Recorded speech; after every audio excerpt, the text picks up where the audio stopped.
Welcome back to our channel bong little Jigashree fun টাইমে আপনাদের সকলকে স্বাগত। আশা করি আপনারা সকলেই ভালো আছেন। আজ নিত্যানন্দ ত্রয়োদশীর অভিষেকের একটি অতি সুন্দর ভিডিও আপনাদের সঙ্গে শেয়ার করতে চলেছি। আশা করি আপনাদের সকলেরই ভালো লাগবে।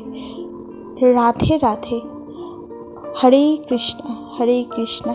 সকলেই ভালো থাকবেন। দেখা হবে আবার আরেকটি পর্বে।